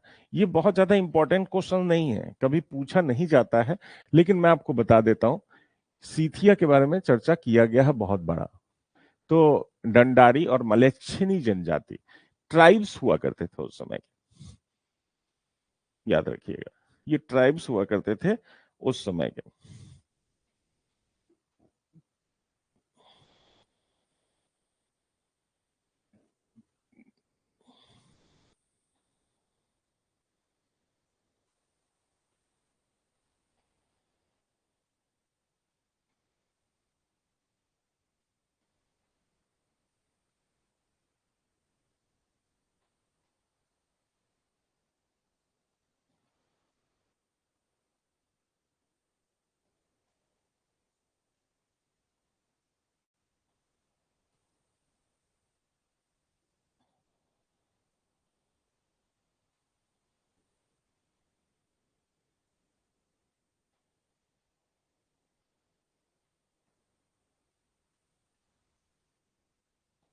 हम्म, अब देखिए, एक और चीज पूछा जाता है कि क्या उसने बेबीलोन की यात्रा की थी? तो नहीं की थी। तो याद रखिएगा, बेबीलोन की यात्रा उन्होंने नहीं की थी। हमने बताया था ना इससे पहले कि पश्चिम एशिया में 3 सभ्यता थे, तो लिख लीजिएगा,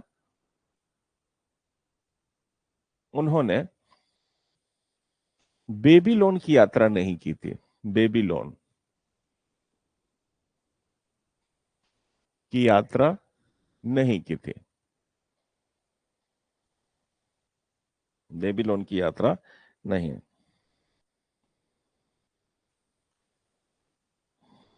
ठीक है, अब देखिए, भारत के संदर्भ में अगर आप देखेंगे, जिस समय पाकिस्तान हमारे साथ था तो वो भी भारत था। तो भारत में ऊपरी सिंधु तथा काबुल नदी के मध्य का चर्चा है। ऊपरी सिंधु नदी तथा काबुल नदी। काबुल कहाँ की नदी है? अफगानिस्तान की नदी। तो ऊपरी सिंधु नदी तथा काबुल नदी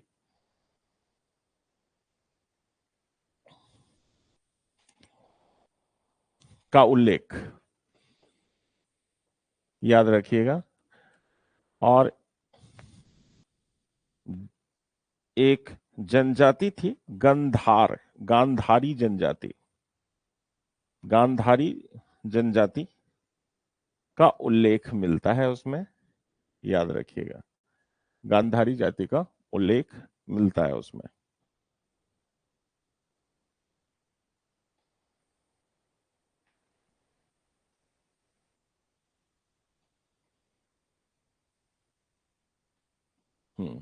अब देखिएगा कि कुछ चीजें हैं जो आप देखेंगे, उसने अपने जो बुक थी उसमें दरियाई घोड़ा तथा घड़ियालों का जिक्र किया है। दरियाई अपने लीबिया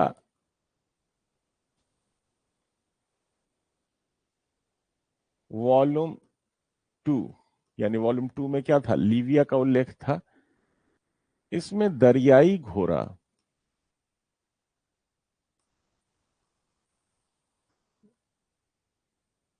तथा घड़ियाल, क्रोकोडाइल, मगरमच्छ, घड़ियाल आप देखते हैं, घड़ियाल अलग किस्म का होता है, वो थोड़ा सा मुंह उसका क्या होगा, जबड़ा जो होता है बड़ा संकीर्ण टाइप से होता है,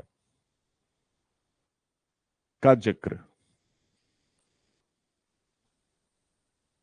तो दो वॉल्यूम में था, एक में लीबिया का चर्चा था, एक में यूरोप का चर्चा था। तो जिसमें लीबिया का चर्चा, उसमें दरियाई घोड़ा था, घड़ियाल का जिक्र किया था, और ये नील नदी के संदर्भ में बताया गया था।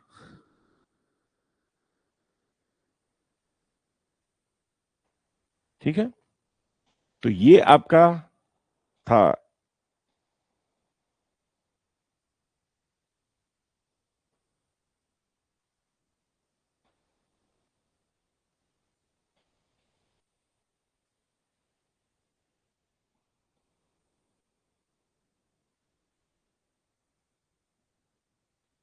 हम्म, अब देखिए, यहां तक हो गया, दरियाई घोड़ा था, घड़ियाल का जिक्र, यहां तक कंप्लीट है। हम्म, यहां तक कंप्लीट है, हो गया यहां तक। इंपॉर्टेंट चीजें मैंने आपको बता दी, किसके संदर्भ में, तो हेकाटियस। हेकाटियस का मैं आपको बता देता हूं, 3 क्वेश्चंस बार बार आता है, 3 क्वेश्चंस याद रखिएगा। पहला क्वेश्चन, जस पीरियोडस किसका लिखा गया है, जस पीरियोडस का क्या नाम है, मतलब क्या है, पृथ्वी का वर्णन। उसके बाद इतिहास का पिता किसे कहते हैं, तो हेकाटियस को। उसके बाद जस पीरियोडिस कितने खंडों में प्रकाशित थी, और इसमें कितने महाद्वीपों की चर्चा है, तो 2 महाद्वीपों की चर्चा है। प्रथम खंड में यूरोप का वर्णन है, दूसरे खंड में एशिया और अफ्रीका यानी लीबिया का वर्णन है। उसके बाद कुछ चीजें जो उस पुस्तक में लिखी गई हैं उसके बारे में कभी कभी पूछा गया है, बहुत ज्यादा इसमें टेंशन लेने की आपको जरूरत नहीं है। तो इसमें एशिया और अफ्रीका, लीबिया में चर्चा है, तो 2 ही महाद्वीप की चर्चा है, याद रखिएगा। सर्वाधिक उनका जो घुमा हुआ क्षेत्र था वो मिस्र था। नील नदी घाटी थेब्स तक की यात्रा की थी, याद रखिएगा। इनका जो मानचित्र है एनेक्सीमैंडर के मानचित्र से मिलता जुलता था। इटली में पो नदी का जिक्र है, सीथिया एक क्षेत्र हुआ करता था इसके बारे में। तो ये थोड़ा सा इंपॉर्टेंट है, बहुत ज्यादा इंपॉर्टेंट नहीं रखता है एग्जाम पर्पज से, तो याद रखिएगा सीथिया के बारे में।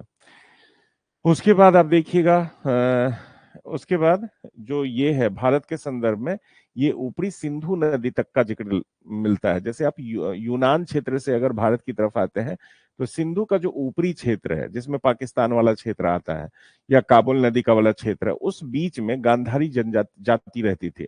गांधारी जाति की चर्चा उसने की है, और उसके पूरब में वो बढ़े ही नहीं थे, यानी आगे आए नहीं थे। अब हम आते हैं किसके बारे में चर्चा करते हैं, हेरोडोटस के बारे में। हेरोडोटस, ये है हेरोडोटस। हेरोडोटस के द्वारा बनाया गया जो मैप है, ये देखिए, हेरोडोटस को बारे में आइए।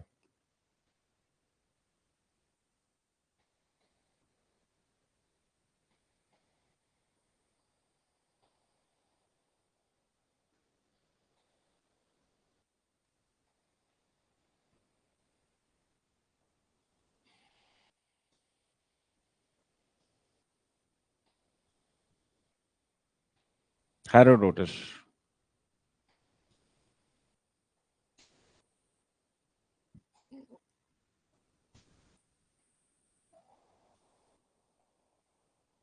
अब देखिए इनका जो समय अवधि है, अगर आप देखेंगे इनके समय अवधि को, तो 484 से 425 बीसी। बीसी का मतलब क्या होता है? मतलब ईसा पूर्व। ठीक है। एक क्वेश्चन तो इनके बारे में जानते ही हैं, हेरोडोटस के बारे में। इनको कहते हैं इतिहास का पिता, फादर ऑफ हिस्ट्री। ये तो कई बार आपसे क्वेश्चंस पूछा गया है। ठीक है।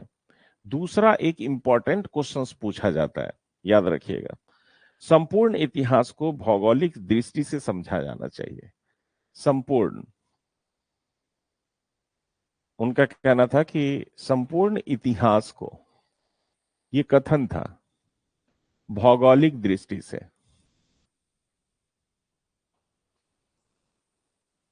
भौगोलिक दृष्टि से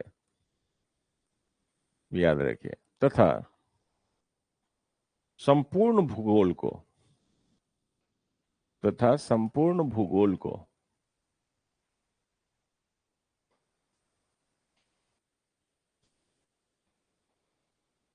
ऐतिहासिक दृष्टिकोण से समझा जाना चाहिए।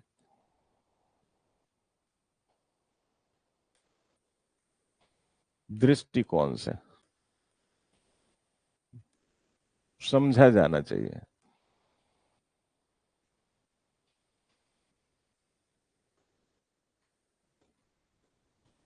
ठीक है। समझा जाना चाहिए संपूर्ण इतिहास को भौगोलिक दृष्टि से, तथा संपूर्ण भूगोल को ऐतिहासिक दृष्टिकोण से समझा जाना चाहिए। ये जो क्वेश्चन है ना, ये जो कथन है, ये कई बार आपसे पूछा गया है। याद रखिएगा, ये कई बार आपसे पूछा गया है। इसको आप कोटेड कर लीजिए, पूछा ही जाएगा। अगर हेरोडोटस अगर आएगा तो ये कथन जो है ये बहुत ही ज्यादा बार पूछा गया है।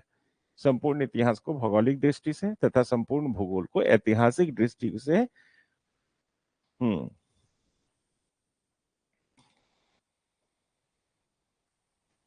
हम्म। अब देखिए, मानव विज्ञानी जो भी थे, ह्यूमन ज्योग्राफर थे एक तरह से, जितने भी एंथ्रोपोजोग्राफर थे, एंथ्रोजोग्राफर या एंथ्रोपोलॉजी आप जानते हैं, एंथ्रो आप पढ़ते हैं, उसमें मानव के बारे में पढ़ना होता है। तो जितने भी मानव विज्ञानी थे, इनको क्या कहते थे? इनको कहते थे प्रजाति विज्ञानी। मानव विज्ञानी यहां पे लिख लीजिए, वैनो विज्ञानी, एंथ्रोपोजोग्राफर्स जितने भी थे।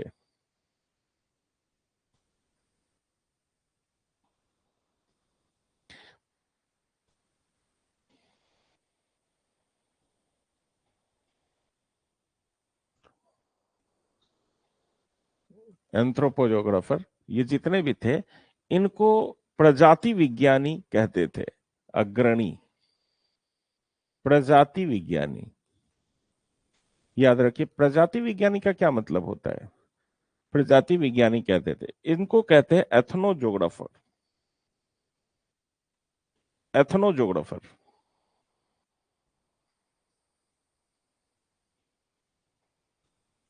अब आप कहेंगे सर एथनोजोग्राफर्स का क्या मतलब होता है? आप कहेंगे ना, एथनोजोग्राफर्स का क्या मतलब होता है? इसका मतलब होता है कि जब आप धरातल का वर्णन कर रहे हैं, पृथ्वी का वर्णन कर रहे हैं, तो उस पृथ्वी में उन सारी जातियों का भी उल्लेख कीजिए, जनजातियों का भी उल्लेख कीजिए। तो धरातल के वर्णन के साथ, धरातल के वर्णन के साथ, याद रखिए, धरातल के वर्णन के साथ प्रजाति का भी वर्णन, प्रजाति अथवा जाति अथवा निर्जाति, सबका तो आप जानते ही हैं मतलब, ये सब मैं आपको बताया हूं, निर्जाति क्या होता है, का भी वर्णन। याद रखिएगा, इसका मतलब हुआ ये अग्रणी प्रजाति विज्ञानी थे। तो ये क्वेश्चंस बड़ा इंपॉर्टेंट हो जाता है आपके लिए कि किसको अग्रणी प्रजाति विज्ञानी माना गया है, अग्रणी प्रजाति विज्ञानी या एथनोग्राफर्स माना गया है। याद रखिएगा, ये क्वेश्चंस ये पूछा जा सकता है।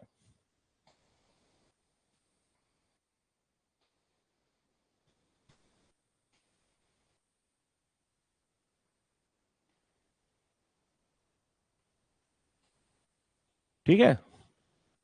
हम्म।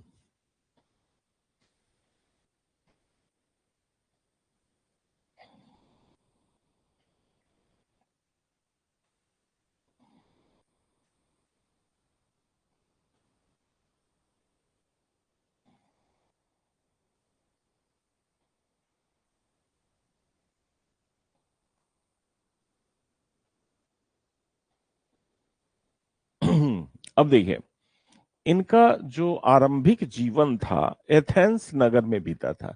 आरंभिक जीवन, अब देखिए, ये इनके बारे में थोड़ा सा ज्यादा मैं बता देता हूँ। आरंभिक जो जीवन था, जो इनका इनिशियल लाइफ था, ये कहाँ बीता था? एथेंस में।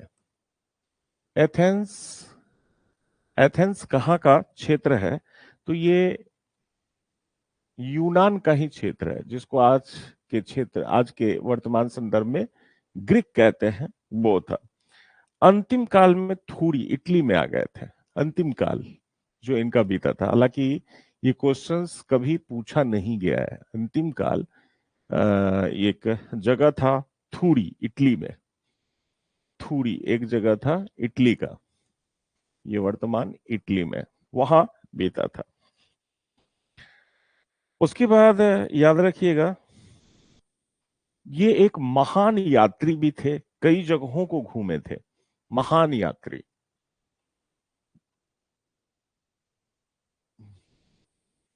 इनकी यात्रा जो है,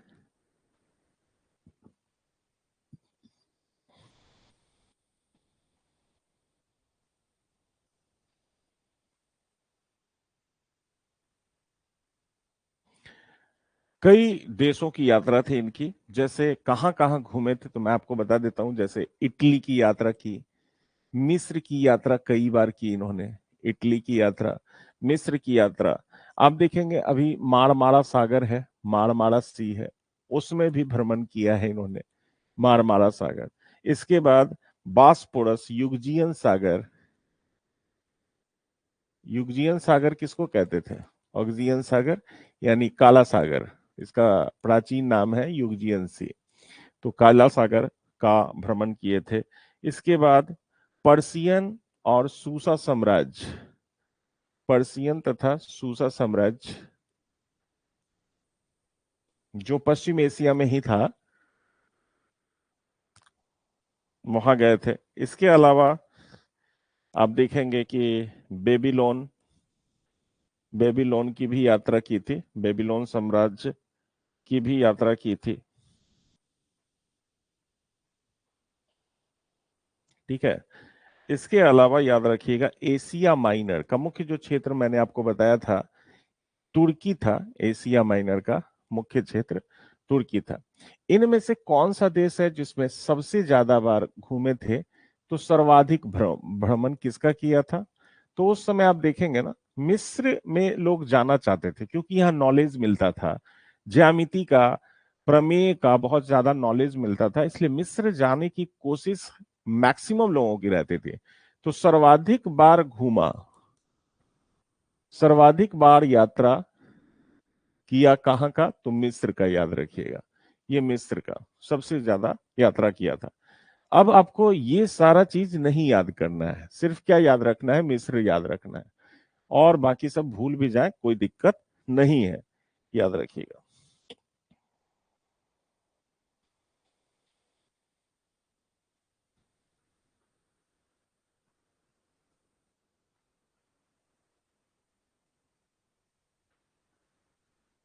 याद रख, ठीक है।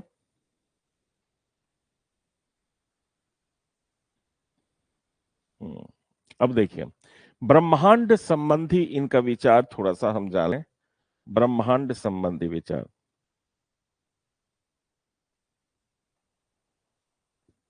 एक और चीज मैं यहाँ पे लिख देता हूं। यूरोप जो महाद्वीप है, इनका कहना था कि यूरोप महाद्वीप is equal to Africa plus Asia. Asia और अफ्रीका महाद्वीप को अगर मिला दें तब यूरोप महाद्वीप बनेगा। तो एशिया अफ्रीका, अफ्रीका और एशिया महाद्वीप, इन दोनों का क्षेत्रफल लगभग बराबर है। यूरोप महाद्वीप और अफ्रीका महाद्वीप, अफ्रीका और एशिया दोनों को मिला के बनता है, इनका कहना था। ठीक है,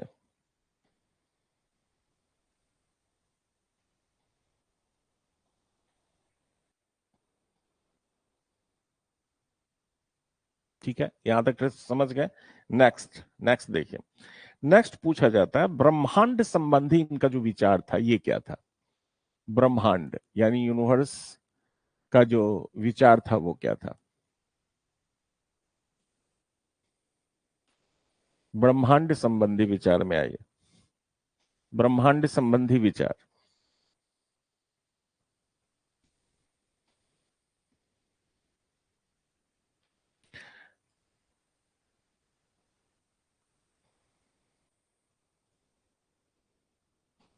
पृथ्वी चपटी तस्तरी है, इनका कहना था।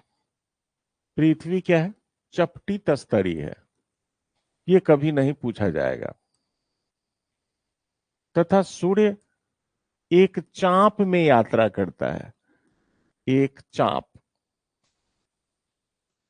में, पूरब से पश्चिम, पूरब से पश्चिम यात्रा करता है।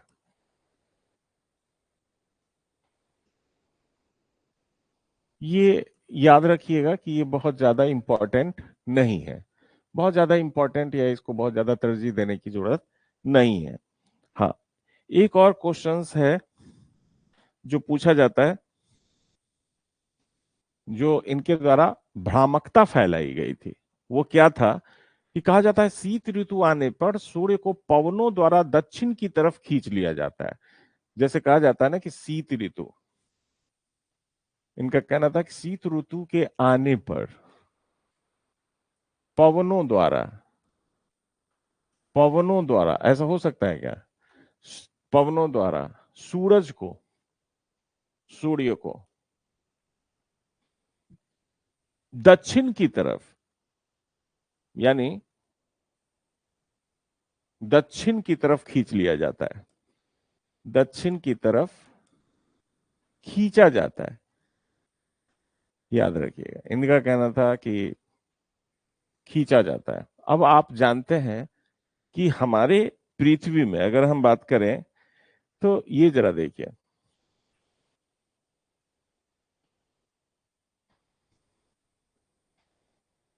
अगर मैं आपसे कहूं कि ये पृथ्वी है और ये कर्क रेखा है, तो उस समय कर्क रेखा में, कर्क रेखा या ट्रॉपिक ऑफ कैप्रिकॉर्न और ट्रॉपिक ऑफ कैंसर की तो बात नहीं थी। पृथ्वी के झुकाव के कारण कभी सूरज पैरेलल कर्क रेखा पे होता है, कभी मकर रेखा पे होता है, और कभी विषुवत रेखा पे होता है। लेकिन इनका कहना था कि अगर हम 22 दिसंबर वर्तमान की बात करें तो ये सूरज यहाँ है। अब उनका कहना था कि ये सूरज जो नीचे जा रहा है यानी दक्षिण को जा रहा है, ये पवन के द्वारा कर दिया जाता है, ताकि उत्तर में मैक्सिमम जो लोग बसे हुए थे उत्तरी गोलार्ध में थे। तो इसका मतलब अगर सूरज दक्षिण में चला गया, इसका कारण है कि दक्षिण में पवन ने खींचा है। अब उस समय पृथ्वी के बारे में उतना जानकारी तो था नहीं, था ही नहीं। तो ये वाला जो चीज है ना, ये बड़ा भ्रामकता फैला रहा था उस समय कि दक्षिण की तरफ खींच लिया जाता है। थोड़ा सा इंपॉर्टेंट भी है और थोड़ा सा आप जानते हैं। हम्म, अब देखिए, एक इंपॉर्टेंट क्वेश्चन, ये प्रथम विद्वान था जिसने यामोत्तर, जिसको हम मेरिडियन कहते हैं, खींचने का प्रयास किया। प्रथम विद्वान, ये लिख लीजिए इसको, प्रथम विद्वान जिसने पृथ्वी पर यामोत्तर खींचने का प्रयास किया था। यामोत्तर, यामोत्तर का मतलब मेरिडियंस है, जैसे जीएमटी है, प्राइम मेरिडियन लाइन है, यामोत्तर खींचने का प्रयास किया।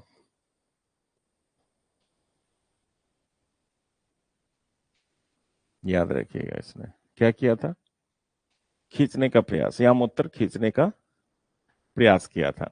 या विश्व मानचित्र पे, यहाँ पे इसको यहाँ ये भी लिख सकते हैं, विश्व मानचित्र। विश्व मानचित्र पर यामूत्र खींचने का प्रयास किया गया था।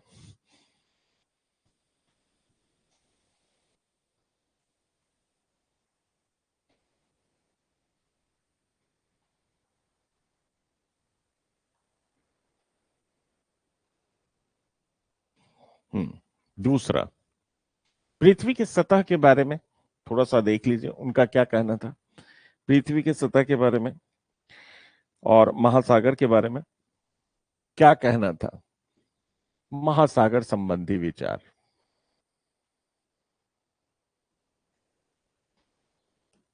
उनका क्या था? उनका कहना था कि इस पृथ्वी पे ना हिंद महासागर और अंध महासागर, हिंद महासागर तथा अंध महासागर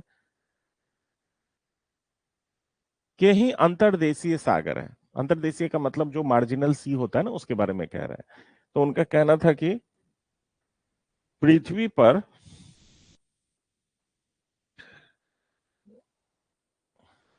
या विश्वास था, उनका विश्वास था कि हिंद महासागर, इंडियन ओशियन तथा अंध महासागर जो अटलांटिक है, अंध महासागर के दो अंतर्देशीय सागर हैं। अंतर्देशीय सागर जिसको हम मार्जिनल सी कह सकते हैं,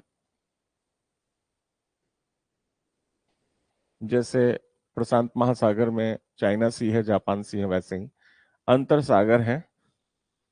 कौन कौन? तो एक एक सागर है जो लाल सागर है, दूसरा भूमध्य सागर। तो मेडिटेरियन सी तथा रेड सी, लाल सागर। समझ गया ना? तो एक है भूमध्य सागर और दूसरा है लाल सागर। याद रखिएगा, इनका विचार था।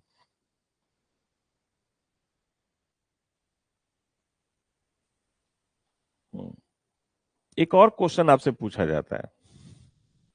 क्या पूछा जाता है? अरे यही है हॉरोड सर। तो कौन से ऐसे भूगोलवेत्ता है जिसने यूगजियन सी में नौकायन किया था? याद रखिएगा, यूगजियन सी। यूगजियन सागर का मतलब था, यानी ऑक्सियन सागर, ऑक्सियन सी, ये क्या था? काला सागर। प्राचीन नाम है काला सागर का। यानी काला सागर में नौकायन किया था। याद रखिएगा, क्या किया था? नौकायन। नौकायन किया था। यूगजियन सागर, काला सागर में इसने नौकायन किया था। तो ये भी क्वेश्चंस एक इंपॉर्टेंट क्वेश्चन है, याद रखिएगा, इंपॉर्टेंट है।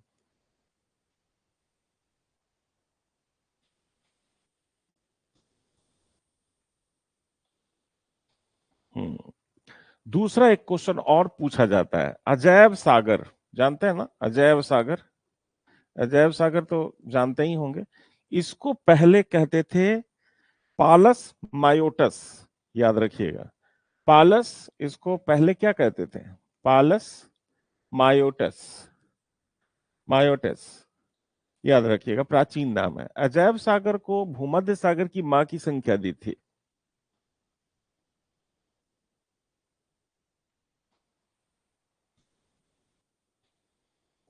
को भूमध्य सागर, भूमध्य सागर,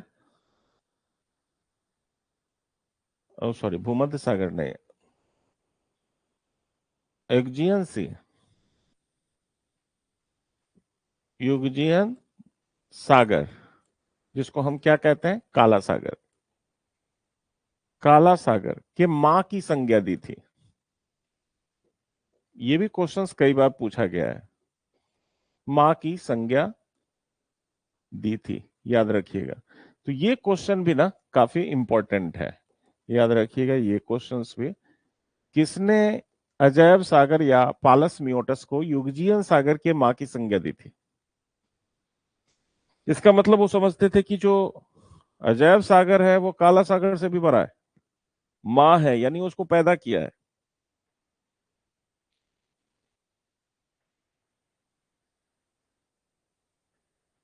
हम्म। इसके अलावा याद रखिएगा,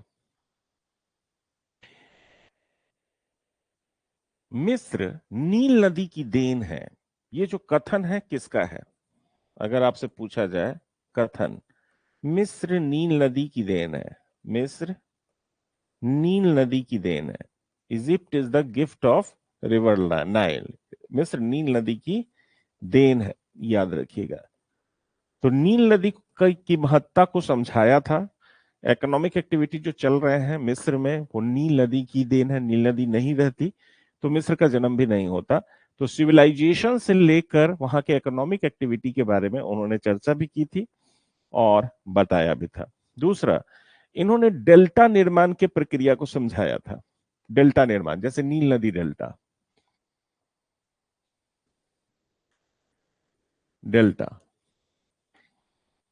तो डेल्टा निर्माण प्रक्रिया को समझाया था। डेल्टा निर्माण की प्रक्रिया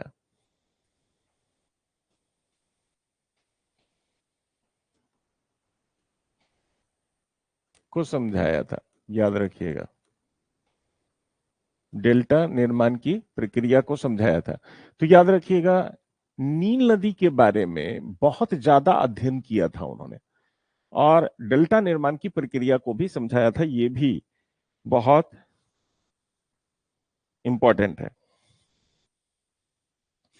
उसके बाद जलवायु में आप देखिएगा, तापक्रम के विभिन्नताओं से हवाएं कैसे चलती हैं उसके बारे में भी समझाया गया था। तो ताप तथा हवाओं के बीच लिख लीजिए, तापमान तथा पवनों के बीच, पवनों के गति के बीच आपसी संबंध को समझाया था। आपसी संबंध को समझाया था, याद रखिएगा, आपसी संबंध को उसने समझाया था। समझ गया ना? तो आप जानते हैं ना, तापमान अगर बढ़ेगा तो लो प्रेशर हो जाएगा और जहां तापमान ज्यादा रहेगा वहां हाई प्रेशर होगा। तो इसके बीच हवाएं चलती हैं, तो इसको ये समझाया था। हम्म।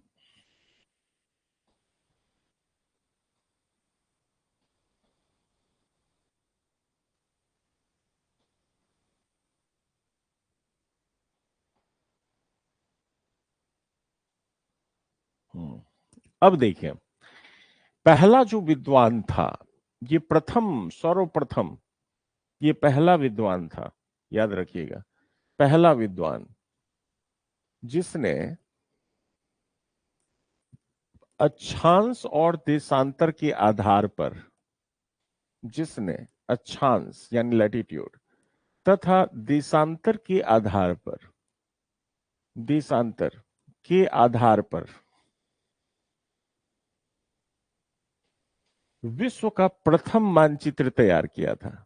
विश्व का प्रथम मानचित्र तैयार किया था। प्रथम मानचित्र, याद रखिएगा, तैयार किया। विश्व का प्रथम मानचित्र तैयार किया। ठीक है, तो ये बहुत इंपॉर्टेंट हो जाता है। तो यहां तक आपका हेरोडोटस का है। बाकी इसके अलावा बहुत सारी चीजें हैं फैक्ट के रूप में, लेकिन आप उसको न याद करें तो ज्यादा बेहतर है। तो ये याद रखिएगा, ये इंपॉर्टेंट है, जो लगातार आपसे पूछे जाते हैं। ये भी इंपॉर्टेंट है जो आपसे लगातार पूछे जाते हैं, याद रखिएगा। ये वाला जो है ये भी काफी इंपॉर्टेंट पूछे गए हैं आपसे, याद रखिएगा। ठीक है। हम्म।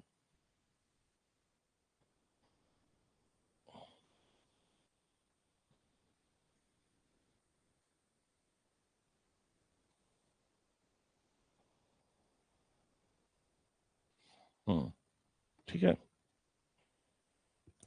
अब देखिए, यहां तक यानी हेरोडोटस तक आज तो हम क्लास रखेंगे, लेकिन यहां तक मैं आपको बता देता हूं कुछ प्राचीन और नए नाम की चर्चा होती थी, याद रखिए।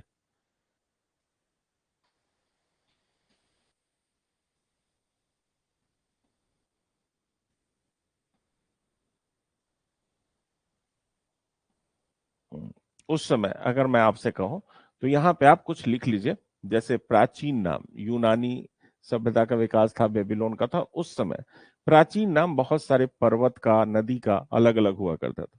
और जो वर्तमान नाम है उसको भी आप लिख लीजिए, प्राचीन नाम और वर्तमान नाम। इसके आगे भी बहुत सारे हैं, जैसे प्लेटो हैं, अरस्तु हैं, उनके बारे में बताना है, थियोफ्रेटस के बारे में बताना है, सिकंदर महान के बारे में बताना है। ये सब अभी यूनानवासी के बारे में भी चर्चा बची हुई है, एक क्लास और होगी यूनानों के योगदान पर, और फिर उसके बाद हम रोमन साम्राज्य में आएंगे, ठीक है ना। तो प्राचीन नाम में याद रखिएगा, सबसे पहले लिख लीजिए कार्पिस पर्वत। कार्पिस, कार्पिस पर्वत, कार्पिस पर्वत, इसका जो वर्तमान नाम है ये है कार्पेथियन, याद रखिएगा, कार्पेथियन पर्वत।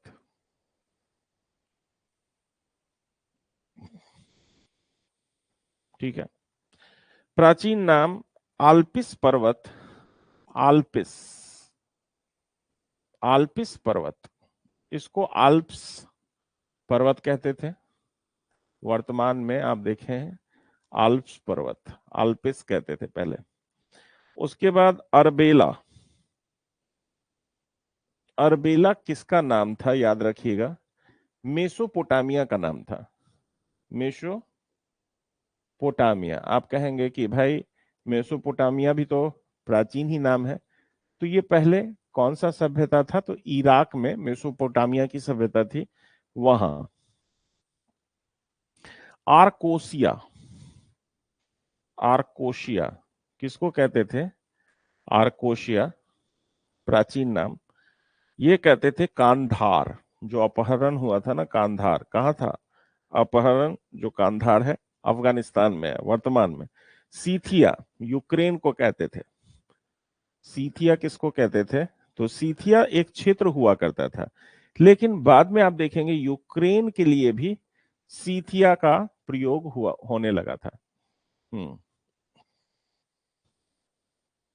हम्म। उसके बाद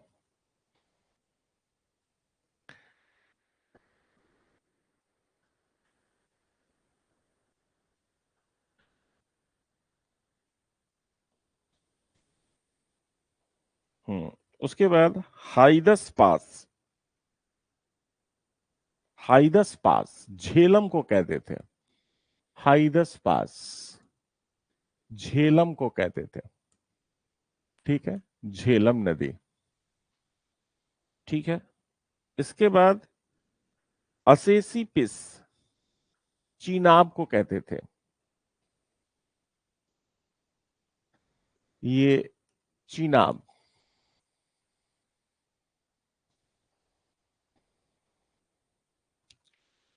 उसके बाद हिद्रोओटस,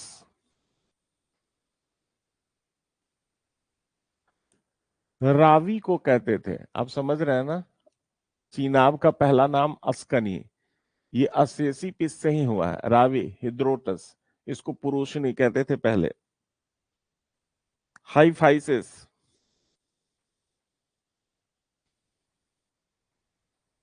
हाइफासिस, हाइफासिस किसको कहते थे, ब्यास नदी को कहते थे, इसको बिपाशा भी कहते थे। जड़ादुस सतलज, जड़ादुज सतलज, इन सबको आप वेदों में देखेंगे तो अलग नामों से जाना जाता था। तनाइस नदी, दोन नदी को कहते थे, तनाइस नदी, डोन नदी।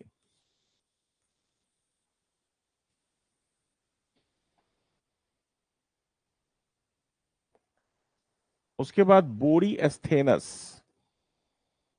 कभी कभी ये पूछा जाता है, बोरी एस्थेनस ये किसको कहते थे, ये बोरियस्थेनस नीपर नदी को कहते थे। नीपर और निस्टर नदी आप जानते हैं यूरोप की नदी है। ओलिविया नदी निस्टर को कहते थे। ओलिविया, निस्टर नदी, निस्तर नदी को कहते थे।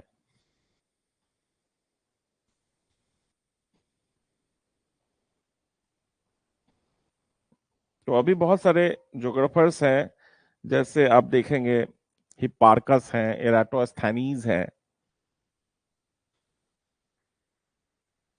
समझ गए, ये सभी भी बचे हुए हैं। पेसिडोनियस है, इन सबको हम देखेंगे, लेकिन आज नहीं देखेंगे, अब कल देखेंगे। तो ठीक है, आज की सभा यहीं समाप्त होती है। अगर आप लोगों को लगता होगा कि सर थोड़ा सा बहुत ही ज्यादा विस्तार से करवाइए, बहुत ज्यादा विस्तार से, देखिए ज्योग्राफिकल थॉट्स में बहुत सारे, जैसे यात्री को देखेंगे ना तो बहुत जगह गए और बहुत जगह जाने के बारे में बहुत कुछ लिखा है। अब देखेंगे उनके एक एक ग्रंथ इतने मोटे मोटे हैं कि सारे इंफॉर्मेशन को अगर आप लेके भी क्या कर लेंगे। हाँ, लेकिन वो चाहे तो क्वेश्चंस के लिए आपको परेशान कर सकता है। कुछ ट्रेंड पर जो चीजें हैं उनको बताई जाती हैं, और ताकि आप सहज रूप से उसको समझ जाए। तो आज की क्लास यहीं रहने देते हैं, नेक्स्ट क्लास में फिर मिलते हैं हम कल इसी समय। और तब तक के लिए आप अपना नोट्स अच्छा तरह से बनाते रहिए। देखिए ज्योग्राफिकल थॉट्स की भी क्लासेस कम नहीं होंगे, यानी इसकी भी क्लासेस काफी हैं। तो सिस्टमेटिक रूप से आप तैयार कीजिए, जैसे पहले सारे वीडियो को आपने तैयार किया है वैसे तैयार करते चले जाइए। तो आपका ज्योग्राफी है ना फिर कुछ छूटेगा नहीं। और ह्यूमन ज्योग्राफी में हम आपको कुछ छूटने नहीं देंगे, याद रखिएगा, कुछ भी नहीं छूटने देंगे। तो आप इसी तरह से सिस्टमेटिक करके आगे बढ़ते रहिए। Thank you, all the best. Okay.